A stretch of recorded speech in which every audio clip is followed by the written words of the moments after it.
बिस्मिल्लाहिर्रहमानिर्रहीम। अस्सलामुअलैकुम dear students, आज के इस लेक्चर में हम जो फाइलम कॉर्डेटा है उसको फर्दर जो डिफरेंट ग्रुप्स के अंदर डिवाइड करते हैं उसके बारे में हम डिस्कस करेंगे।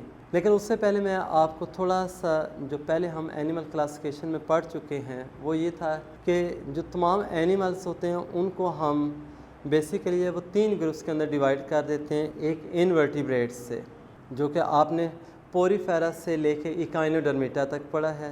फिर उसके बाद सेकंड कैटेगरी आ जाती है हेमिकॉर्डेट्स की, और वो आपको याद होगा मैंने लास्ट वाले लेक्चर के अंदर आपको जो कॉर्डेट्स के फीचर्स बताए थे। यानी अगर आप ये देखना चाहते हैं ना किसको हम कॉर्डेट में रखेंगे किसको नहीं रखेंगे, वो बेसिक जो थे ना वो 4 फीचर्स से, और वो कौन कौन सा था? Presence of notochord, dorsal hollow nervous system, फिर उसके बाद प्रेजेंस ऑफ फेरेंजियल गिल्स, और उसके साथ जो था ना आखिरी पोस्ट एनल टेल। ये वो वाले थे जो कि कॉर्डेट्स के कैरेक्टर्स हैं।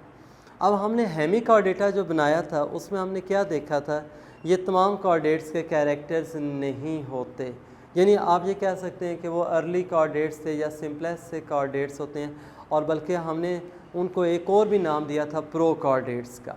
लेकिन जो ट्रू कॉर्डेट्स होंगे जिनकी आज हम बात करने जा रहे हैं, ये जो ट्रू कॉर्डेट्स हैं उनमें जो आप कह सकते हैं 4 फीचर्स हैं या डिस्टिंग्विशिंग फीचर्स होंगे जो अभी मैंने नाम लिए थे।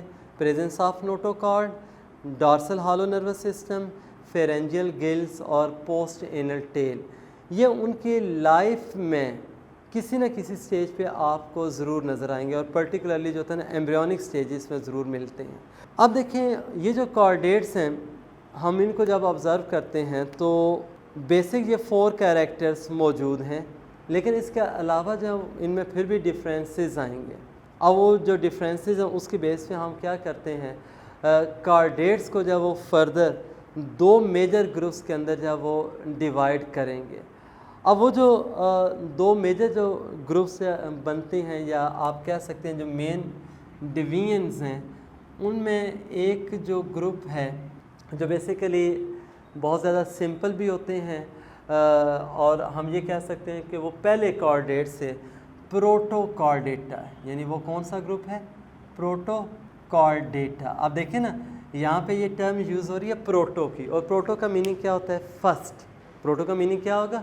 फर्स्ट। यानी ये पहले कॉर्डेट्स से। लेकिन देखें हेमिकॉर्डेटा में मैंने प्री कॉर्डेट्स का जो था ना वो टर्म यूज़ की थी। प्री का मीनिंग होता है बिफोर। प्री का क्या मीनिंग होगा? बिफोर। और प्रोटो का मीनिंग क्या होता है? फर्स्ट। तो यानी क्या था? वो ट्रू कॉर्डेट्स के बनने से पहले थे प्री कॉर्डेट्स, हेमिकॉर्डेटा जिसको कहते हैं। जबकि जो ट्रू कॉर्डेट्स में पहला कॉर्डेट बना है उसको हम क्या नाम देंगे? प्रोटोकॉर्डेटा। अच्छा, अब ये जो प्रोटोकॉर्डेटा है साथ जो सेकंड इन कॉर्डेट्स की डिवीजन होगी, यहाँ पे ये मैं एक नाम लिख रहा हूँ इसका से क्रैनिएटा। क्या है जी? क्रैनिएटा। अब देखें ये जो क्रैनिएटा है ये किस वजह से हमने इस ग्रुप को नाम दिया ग्रुप क्रैनिएटा का, कि बेटे इसमें ना एक बोनी केस भी आप कह सकते हैं या बोनी बॉक्स होगा, क्रेनियम। ये देखें ना हमारी जो स्कल का ये ऊपर वाला पार्ट है वो क्या कहलाता है? क्रेनियम। अब जो क्रेनियम है इसके अंदर ब्रेन प्रोटेक्टेड होगा। तो एक सिंपल सी बात कि वो वाले कॉर्डेट्स जिनमें क्रेनियम बनती है या क्रेनियम मौजूद होगी, वो ब्रेन केस, उनको हम क्रैनिएट्स भी कहते हैं। उनको आप क्रैनिएट्स विच हैव क्रेनियम। लेकिन साथ एक याद रखें वो जो ग्रुप है जिसमें वो क्रेनियम कंटेनिंग या हैविंग एनिमल्स आएंगे, दे आर नेम्ड एज क्रैनिएटा। यानी उस ग्रुप को आप क्या नाम दे रहे हैं? क्रैनिएटा। अब इसी तरह से देखें ये जो प्रोटोकॉर्डेटा हमने कहा ना इसमें क्रेनियम नहीं बनती, तो जब नहीं बनेगी ना तो इस वजह से इसका बेटे हम एक नाम यूँ लिखते हैं एक्रेनिया। जो ए आता है ना शुरू में वो एब्सेंस के मीनिंग में, यानी इनके अंदर क्या होगा? क्रेनियम एब्सेंट होगी। अब देखें जो यहाँ पे जो प्रोटोकॉर्डेट्स हैं ज़ाहिर वो सिंपलेस्ट होंगे, पहले कॉर्डेट्स हैं ना, वो बेसिक फीचर्स उसमें आपको नज़र आएंगे। लेकिन बहुत ज़्यादा एडवांस नहीं हो सकते, वो सिंपल होंगे। देखिए ना, जैसे आपने कहा था जो एनिमल्स में सबसे सिंपलेस्ट होते हैं वो पोरीफर्स हैं, हालांकि वो ट्रू एनिमल्स में आते हैं, लेकिन देखें उनकी बॉडी कितनी सिंपल थी। अब ना जैसे जैसे आप हायर फाइलम में मूव करते जा रहे हैं, हर नेक्स्ट फाइलम जो होगा उसमें आपको उतनी एडवांसमेंट और कम्प्लेक्सिटी नज़र आती है। तो कहने का मतलब ये है कि ये जो होते हैं ना, जो प्रोटोकार्डेट्स होंगे वो सबसे सिंपलेस्ट हैं ये कार्डेट्स, लेकिन सबसे सिंपलेस्ट होंगे। और इनमें भी फर्दर जो हम देखते हैं ना थोड़े से डिफरेंसेस नज़र आते हैं। और बेटा एक बात याद रखिएगा, जहाँ पे डिफरेंसेस को हम डिस्कस करते हैं ना, तो वो ये डिफरेंसेस होती हैं they are the basis for classification. यानी जहाँ पे भी डिफरेंस नज़र आएगा इसका मीनिंग क्या है, आप वो जो इंडिविजुअल्स हैं उनको फर्दर ग्रुप्स के अंदर और सब ग्रुप्स में डिवाइड कर सकते हैं। अब डिफरेंसेस अगर नहीं रहे तो इसका मीनिंग क्या है कि that group can not be further सब डिवाइडेड इनटू स्मॉलर ग्रुप्स। तो अगर मैं ये कह रहा हूँ कि प्रोटोकार्डेट्स फर्स्ट कार्डेट्स हैं, सिंपल हैं, लेकिन फिर भी क्या है, और इनके अंदर क्रेनियम भी नहीं है, लेकिन डिफरेंसेस हमें कुछ नज़र आ रहे होते हैं। तो भाई जब नज़र आ रहे हैं तो इसका मीनिंग क्या हुआ कि मैं प्रोटोकार्डेट्स को फर्दर भी डिवाइड कर सकता हूँ। अब देखें ये जो प्रोटोकार्डेट्स हैं ये फर्दर दो ग्रुप्स के अंदर डिवाइड किए जा सकते हैं। एक को हम नाम देते हैं सब फाइलम यूरोकॉर्डेटा, ये क्या हो जाएगा, सब फाइलम यूरोकॉर्डेटा। और दूसरा जो आएगा ना दैट विल बी सब फाइलम सिफेलोकॉर्डेटा, वो क्या हो जाएगा, सब फाइलम सिफेलोकॉर्डेटा। अब देखें ये यूरोकॉर्डेटा और सिफेलोकॉर्डेटा। अब ये जो दोनों हैं ये क्या हैं, सब फाइला हैं, किसके, शाबाश, प्रोटोकार्डेट्स के। और आपको पता होना चाहिए कि इनके अंदर कोई क्रेनियम नहीं होती। अब ये जो अभी मैं बात कर रहा था ना कि इनमें डिफरेंसेस हैं, वो डिफरेंसेस मैं आपको इस तरह से बता देता हूँ कि यूरोकॉर्डेट्स में ना एक एग्जांपल जो ना एसीडिया भी आती है और हेलोसिंथिया आपकी बुक में दिए हुए हैं। मैं यहाँ पे ना ये नाम भी लिख रहा हूँ, एसीडिया और दूसरा कौन सा है जी, हेलोसिंथिया। ये वो दो हैं जो कि क्या रिप्रेजेंटेटिव हैं किसके, इस यूरोकॉर्डेटा के। अब देखें यहाँ पे मैं वो इसकी ना एक शेप इस तरह से मॉलिक्यूला भी आता है इसमें वो भी लिख सकते हैं आप। ये आपने नाम याद रखने हैं कि ये कौन कौन से हैं जी।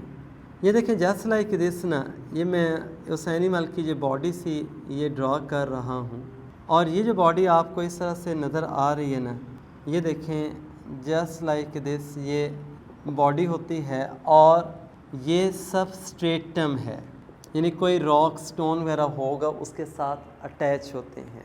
अब अगर ये अटैच है ना तो देखें ये कैसे एनिमल्स होंगे, सेसाइल।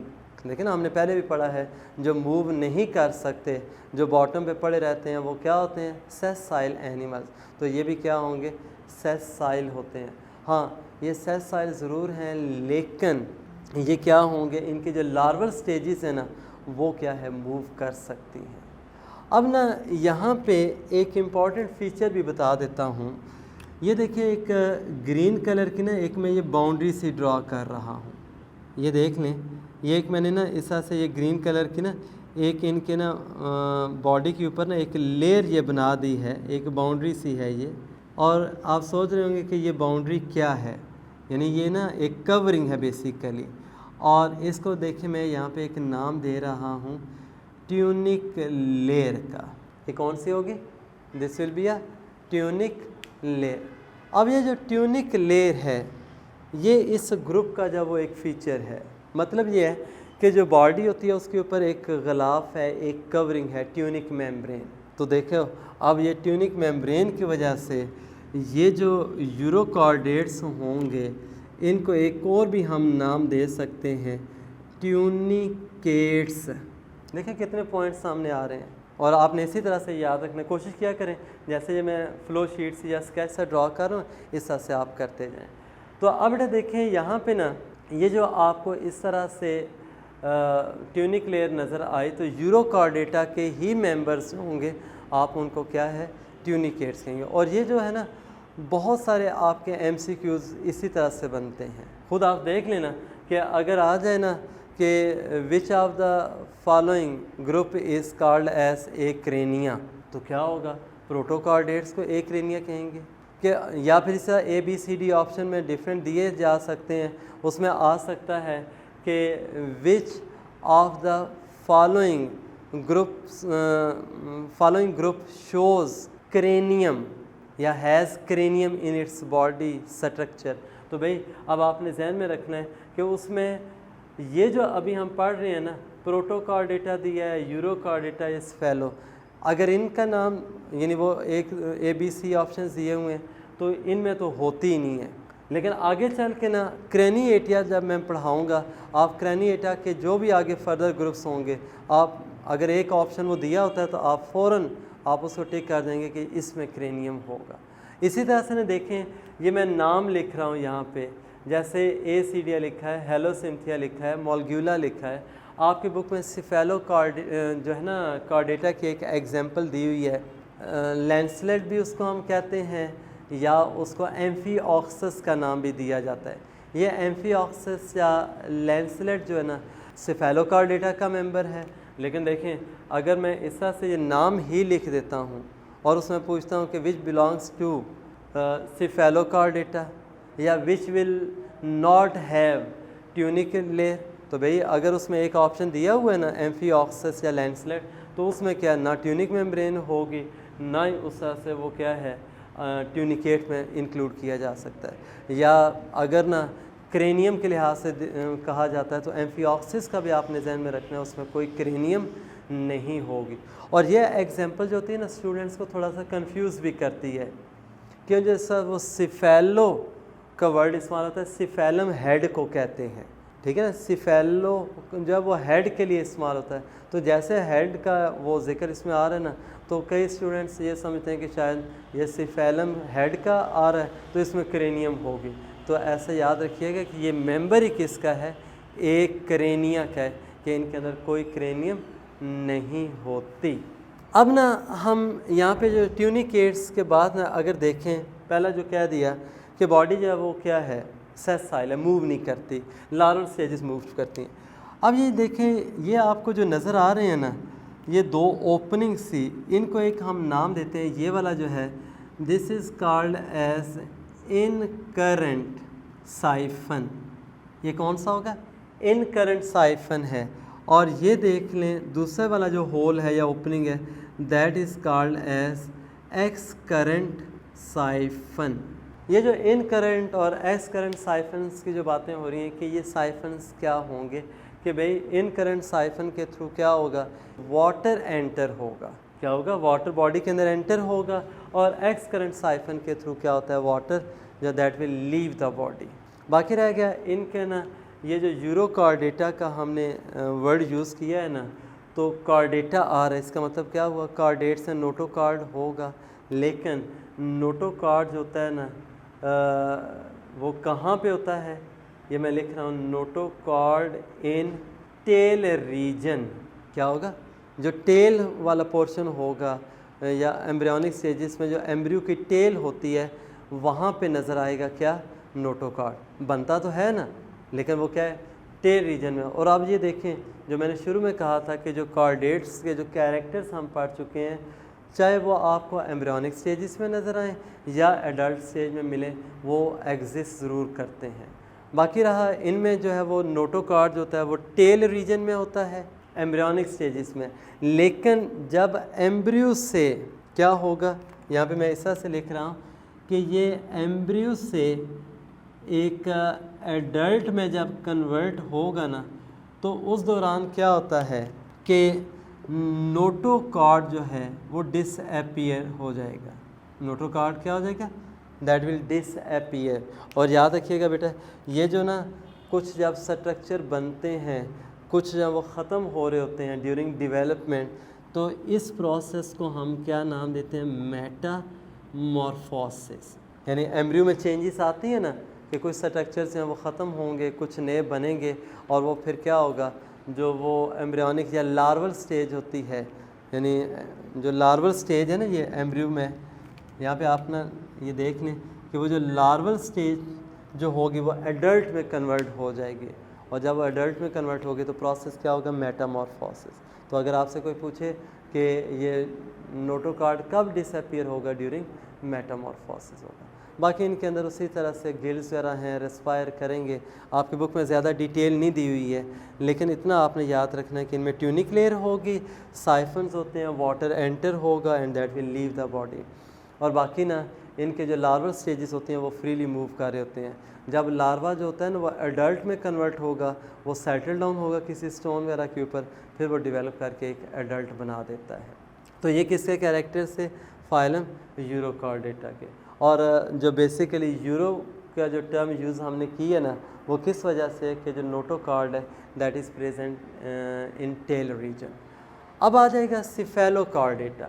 देखें सिफेलोकॉर्डेटा जो ना उससे ज़्यादा आप कह सकते हैं एडवांस है। और ये जो सिफेलोकॉर्डेट्स हैं, एम्फिऑक्सिस मैंने आपको इसकी एक एग्जांपल दी थी। अब देखें इसकी जो बॉडी होती है ना, जो सिफेलोकॉर्डेट्स हैं, ये जस्ट लाइक दिस से मैं बॉडी ये बना रहा हूँ, ये थोड़ी सी फ़िश लाइक बॉडी आपको ये नज़र आएगी, लेकिन क्या होती है यूँ, ये फ़िश लाइक है और इस तरह से ना ये देखें लॉन्ग सी ये बॉडी होती है, ठीक है ना। और ये जो यहाँ पे आपको इसमें नज़र आ रही है ये क्या है, इसकी टेल है, ठीक है ना, ये उसकी टेल होगी। यहाँ पे आपको उसी तरह से क्या है, इसमें ये गिल्स वगैरह नज़र आएंगे, या एंटीरियर एंड पे माउथ होगा। और हाँ यहाँ पे ये जो रेड कलर में ना ये देखें ऐसे में ना ये जो शो कर रहा हूँ ना, ये वो नर्वस सिस्टम है, या उसको आप नर्व कॉर्ड कह दें। और इसके नीचे ये देखें जो ब्लू कलर में मैंने ये शो कर दिया है, दिस इज़ द नोटोकॉर्ड। और ये कौन सी है जी, एम्फिऑक्सिस भी कहते हैं, या इसको आप लैंसलेट का नाम भी देते हैं, ठीक है। या आपकी बुक में एक और भी उसने ना ब्रैंकियोस्टोमा भी नाम यूज़ किया है, ब्रैंकियोस्टोमा, ठीक है ना। ये किसकी एग्जांपल है, शाबाश, सिफेलोकॉर्डेटा के। अच्छा बेटे, अब ये जो सिफेलोकॉर्डेट्स हैं इनमें ये देखो कॉन्टीन्यूस रॉड नज़र आ रहा है। यूरो में हमने क्या कहा था, वो ठीक है लार्वल स्टेजेस में होगा, एम्ब्रियोनिक स्टेजेस में वो, लेकिन वो पीसीस की फॉर्म में होगा, वो कॉन्टीन्यूस रॉड नहीं होता। इनमें क्या होगा, एक कॉन्टीन्यूस रॉड जो एंटीरियर से क्या है पोस्टीरियर एंड तक जब वो एक्सटेंड कर रहा है वो आपको मिलेगा, ठीक है। और आपकी बुक में एक वर्ड भी परसिस्टेंट का इस्तेमाल हुआ है। परसिस्टेंट का मीनिंग ये नहीं है कि वो बाद में वो डिसअपीयर हो जाता है, बल्कि ये क्या है, थ्रू आउट लाइफ आपको इन नोटोकॉर्ड जब इनमें या इनकी बॉडी में नज़र आएगा। लेकिन नर्वस सिस्टम जो होता है ना वो नोटोकॉर्ड से अबव होगा, यानी फिर क्या है आपको जो नोटोकॉर्ड है वो बिलो नर्वस सिस्टम मिलता है, और ये सपोर्टिंग रॉड जो है वो इनके अंदर मौजूद है। तो अब ये उससे ज़्यादा एडवांस भी थे, और इसको हम किस में रखते हैं, सब फाइलम सिफेलोपोडा के सिफेलोकॉर्डेटा में। अब आ जाते हैं क्रैनिएट्स, जिनमें हमने क्या कहा है, क्रेनियम मौजूद होगी। इनके अंदर क्या होगा, यानी एक ब्रेन केस आप कह दें मौजूद होता है, जिसके अंदर ब्रेन एनक्लोज होगा, and that is called as cranium, ठीक है ना। और उस क्रेनियम की वजह से इसको हम क्या है, क्रैनिएट्स का ये नाम देते हैं। अब ये जो क्रैनिएटा या क्रेनियम है, ब्रेन केस, इनके अंदर भी हमें ना फर्दर जो होती है वो एक वैरायटी नज़र आती है। और जो वैरायटी है उसमें हम बेसिकली क्या करेंगे, देखें इसको दो मेन ग्रुप्स में डिवाइड करेंगे। देखो ना, जैसे आपने क्या किया था प्रोटोकॉर्डेटा में, मैंने कहा था फर्दर हमें वेरिएशन नज़र आती है तो उसको दो हम ना सब फाइला में डिवाइड कर रहे हैं। तो इनमें भी क्या होगा, वेरिएशन ज़्यादा है, लेकिन उसमें ना ये जो अपर एंड लोअर जॉज होते हैं ना, माउथ के साथ जो जबड़े हैं, जॉज हैं, उनकी प्रेजेंस और एब्सेंस पे पहले हम क्या करेंगे, क्रैनिएटा को जब वो दो ग्रुप्स के अंदर जब वो डिवाइड करते हैं। अब वो दो ग्रुप्स कौन से हैं, इधर देखिएगा, एगनेथा, बल्कि आप ना इस ये दोनों जो ग्रुप्स हैं ना, जैसे यहाँ पे मैंने सब फाइलम कहा था, इसके साथ आप ना सुपर क्लास लिख लें, सुपर क्लास एगनेथा, ठीक है। और दूसरी जो है ना सुपर क्लास गनेथोस्टोमेटा, ठीक है ना। एगनेथा भी और दूसरा कौन सा हो जाएगा, गनेथोस्टोमेटा भी हम इनको नाम देंगे। लेकिन ना साथ साथ ये एगनेथा और गनेथोस्टोमेटा जो ये फिर क्या होंगे, देखें एगनेथा मैंने कहा ना जाज की बेस पे है, तो ए एब्सेंस के लिए होता है, तो इसका मतलब क्या होगा, इसके अंदर जो भी आएंगे ना हैं वो फिशेज़ ही हैं, लेकिन उनको हम क्या नाम देते हैं, जॉलेस फिशेज़, ठीक है ना। और इसके अंदर जो होंगे ना जॉल्ड एनिमल, जिनके यानी जॉस होते हैं, वो एनिमल्स आपको क्या है गनेथोस्टोमा या स्टोमेटा के अंदर मिलेंगे।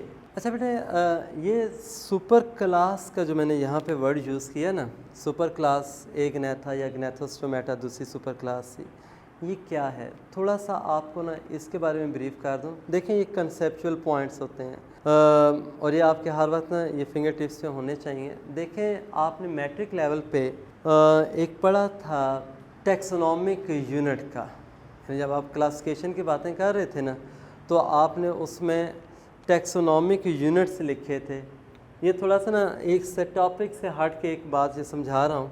उसमें आपने क्या कहा था कि सबसे बड़ा जो टैक्सोनॉमिक यूनिट हम बनाते हैं वो क्या होता है, किंगडम। दूसरा फिर क्या होगा, फाइलम। तीसरा क्या होगा, क्लास। चौथा क्या होता है, ऑर्डर। फिर क्या है, फैमिली, ठीक है ना। फिर क्या होगा, जीनस। और आखिरी क्या है, सबसे जो स्मॉलेस्ट यूनिट होता है वो स्पीशीज़। ये देखें, ये आपने ना ये 9th क्लास में ये पढ़े हुए हैं। बेसिकली क्या है, इन सब को हम टैक्सोनॉमिक यूनिट्स का नाम देते हैं। अब ये जो मैंने आपके सामने ये टैक्सोनॉमिक यूनिट्स लिखे हैं ना, यानी सबसे छोटा जो होगा स्पीशीज़ है, फिर सबसे बड़ा क्या होगा, किंगडम। लेकिन हम ना थोड़ा सा क्लासिफिकेशन के लिहाज से ना जब शुरू करते हैं, किंगडम को देखें डिवाइड करते हैं आप फाइला के अंदर, फिर एक फाइलम को आगे क्लासेस में डिवाइड करेंगे। क्लास यानी फिर उनमें से कोई क्लास ले लो, उसको आगे फर्दर छोटे ग्रुप्स बनाएंगे, ऑर्डर्स। फिर उनमें से कोई भी ऑर्डर होगा या हर एक ऑर्डर को फर्दर आप कह लें फैमिलीज़ के अंदर डिवाइड करते हैं हम, जो फैमिलीज़ में डिवाइड करेंगे। फिर हर एक फैमिली को आगे जेनरा में, फिर हर जीनस को आगे स्पीशीज़ के अंदर। यानी ये हर एक ग्रुप जो होता है ना वो फर्दर जब वो स्मॉलर ग्रुप्स के अंदर जब वो डिवाइड किया जा सकता है।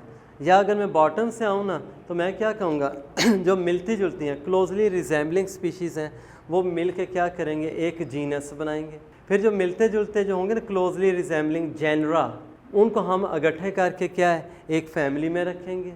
फिर इसी तरह से मिलती जुलती जो फैमिलीज़ होती हैं वो मिल के क्या है, एक ऑर्डर बनाएंगे।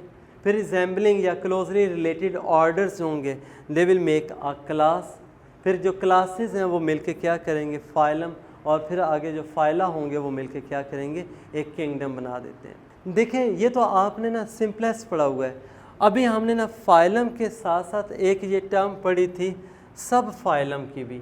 यानी ठीक है, आप एक ना फाइलम को क्लासेस में डिवाइड कर सकते हैं, लेकिन भाई अगर ना उस फाइलम के अंदर वेरिएशन या वैरायटी ज़्यादा है तो पहले आप क्या करें, उसको किस में डिवाइड कर दें, फाइलम को शाबाश सब फाइला के अंदर।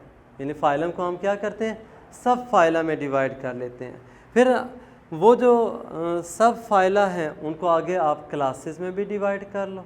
लेकिन दूसरी तरफ एक बात सुन लें कि ये जो फाइलम अगर एक मैं कर रहा हूँ ना, तो ठीक है वो क्लासेस में डिवाइड हो गया। लेकिन अगर ना जो क्लास हम या क्लासेस बनाने जा रहे हैं, उन क्लासेस को भी आप कैटेगराइज करना चाहते हैं, तो आप क्या करें, पहले क्लास से पहले सुपर क्लासेस की भी एक टर्म यूज़ कर लें। सुपर क्लासेस में क्या होगा कि फाइलम के अंदर जो भी इंडिविजुअल्स हैं ना, आप पहले उनको सुपर क्लासेस में यानी मेजर कैटेगरी बनाएं, फिर उसके बाद आप उनको फर्दर स्मॉलर यानी क्लासेस में कर लें। और हाँ, क्लास को भी आगे फिर फर्दर छोटे ग्रुप्स में डिवाइड किया जा सकता है, सब क्लासेस। यानी आप देख लें, आपने जो मैट्रिक लेवल पढ़ा था वो सिर्फ क्लास था। भाई एक क्लास से बड़ी भी हो सकती है सुपर क्लास, एक क्लास से छोटे ग्रुप्स भी बनाए जा सकते हैं, सब क्लासेस। तो ये क्लासिफिकेशन के जो है ना या टैक्सोनॉमी के यूनिट्स हैं। तो ये वाला जो सुपर क्लास में लिखता हूँ ना, या ये सब फाइलम का जिक्र आ रहा है, तो बेटे आपने इस बात को जहन में रखना है। और एक ना जस्ट एक टिप दे रहा हूँ इसको याद रखने के लिए ना, मैं यहाँ पे शॉर्ट सा एक सेंटेंस लिख देता हूँ। देखें जैसे वो होता है ना साइन बोर्ड्स वगैरह होते हैं शॉप्स वगैरह के, तो मैंने ना एक पीसीओ के लिहाज से एक सेंटेंस बना दिया कि kingdom PCO for genius students. ये आपने याद रखना है। अब देखिए यानी वो शॉप का नाम हमने एक पीसीओ का नाम रख दिया, kingdom PCO for genius student. अब देखें किंगडम पहले नंबर पे है, P for phylum, C for class, O for order. देख लें वो सीक्वेंस भी वही बनता है। एफ फॉर फैमिली, जीनियस का जो जी होगा वो क्या है जीनस, और स्टूडेंट का जो एस है वो स्पीशी। ये सीक्वेंस आप चेंज नहीं कर सकते। हाँ, अगर सुपर क्लास लिखना चाह रहे हैं वो क्लास से पहले आएगा, सब क्लास के आप टर्म यूज़ करते हैं तो वो इसके बाद आएगा। तो एनीवे ये जो सुपर क्लासेस की टर्म्स यहाँ पे यूज़ हुई हैं वो इस हवाले से थी कि टैक्सोनॉमिक यूनिट्स हैं। अच्छा देखिए अब ना ये जो सुपर क्लास है ना, जो ए गनेथा है आपकी बुक वाला, इसके फर्दर दो भी क्लासेस जब वो बना रहा है, वो क्लासेस कौन सी हैं इधर देखें। एक मैं यहाँ पे इस तरह से लिख रहा हूँ जी, ये देखते जाइएगा, क्लास मिक्सिनाई, MYXINI मिक्सिनाई। और दूसरी जो होती है ना इसमें क्लास क्या है सिफेलो स्पाइडो, या स्पीडो भी कई पार्ट होते हैं, मॉर्फी। ये देखें ना, अब वो सुपर क्लास को आगे आपने क्या किया फर्दर स्मॉलर क्लासेस के अंदर जब वो डिवाइड कर दिया। और इसी तरह से ये जो है ना गनेथोस जो स्टोमेटा होता है ना, ये 6 क्लासेस के अंदर इसको हम डिवाइड करते हैं। आपके बुक में जो क्लासिफिकेशन सिस्टम उसने दिया है ना, उसने इसको डायरेक्ट वो कर दिया है 6 क्लासेस के अंदर। अब वो 6 क्लासेस जो ना मैं ये नाम लिख देता हूँ यहाँ पे। एक उसमें क्या आएगी कॉन्ड्रिक्टिस, दूसरी जो होगी ऑस्टिक्टिस, यानी कॉन्ड्रिक्टिस ऑस्टिक्टिस, ये 2 हो गए। फिर उसके बाद ना यहाँ पे आएगा एम्फीबिया, फिर क्या है रेप्टिलिया, एविस और मेमेलिया। ये देखें इस सुपर क्लास गनेथोस्टोमेटा के आगे ये क्या है, ये 6 क्लासेस हैं। तो बेटा अभी ना ये मैंने स्केच इसलिए बना दिया है कि अब जितने भी हमारे नेक्स्ट लेक्चर्स जो भी आएंगे ना, उनमें हम क्या करेंगे, यही वाला जो है वो सारा जो सीक्वेंस है उसको अडॉप्ट करेंगे और इनको हमने स्टडी भी करना है। तो मैं आपको इतना बता देता हूँ, आज हमने कॉर्डेटा में जो पढ़ा ना प्रोटोकॉर्डेट यानी एक क्रेनिया, उसके 2 ग्रुप्स और उनकी ये एग्जांपल्स डिस्कस किए हैं। और जो नेक्स्ट लेक्चर या जितने भी लेक्चर्स आएंगे ना, अब ये देखें हम स्क्रैनिएटा को डिस्कस करेंगे। उसमें सबसे पहले ए गनेथा आएगी और उसके ये दोनों क्लासेस और उनके मेंबर्स को, फिर उसके बाद ना सुपर क्लास गनेथोस्टोमेटा, और ये जो 6 क्लासेस है ना वो हम स्टडी करेंगे और इसके साथ आपका ये चैप्टर कंप्लीट हो जाएगा। ये मैंने आपके सामने स्केच इसलिए ड्रा कर दिया है कि एक तो इसको याद भी आप कर लें और फिर आगे ना जैसे जैसे हम ये ग्रुप्स पढ़ते जाएंगे आपके लिए आसानी हो जाएगी कि हम ना ये जितने भी क्लासिफिकेशन के लिहाज से ग्रुप्स पढ़ रहे हैं ये हैं क्या। तो ये आपको ना इस स्केच में बड़े क्लियरली नज़र आ रहे हैं। वैसे भी अपने तौर पे बुक खोलिएगा, उसमें देखिएगा ए गनेथा के बाद उसने गनेथोस्टोमेटा लिखा है, फिर गनेथोस्टोमेटा में ना उसने पहले कॉन्ड्रिक्टिस क्लास जिसमें उसने कार्टिलेजिनस फिशेस को किया होगा, फिर ऑस्टिक्टी क्लास जिसमें बोनी फिशेस आ जाती हैं, फिर एम्फीबियंस जिसमें फ्रॉग वगैरह आएंगे, रेप्टाइल में स्नेक क्रोकोडाइल वगैरह आ जाएगा, टॉर्टाइज लिजर्ड, और एविस में बर्ड्स, और आखिर में क्या होगा मैमल्स। तो ये सीक्वेंस हमने क्या करना है फॉलो करना है और इस तरह से क्या ये आपका चैप्टर कंप्लीट होगा। तो ये इंशाल्लाह ये जितने भी रिमेनिंग ग्रुप्स हैं कमिंग जो लेक्चर्स होंगे उनके अंदर हम इनको डिस्कस करेंगे कि उनके जो डिस्टिंग्विशिंग फ़ीचर्स क्या क्या हैं और उनके जो कौन कौन से एग्जांपल्स हैं। अल्लाह हाफ़िज़ and thank you very much.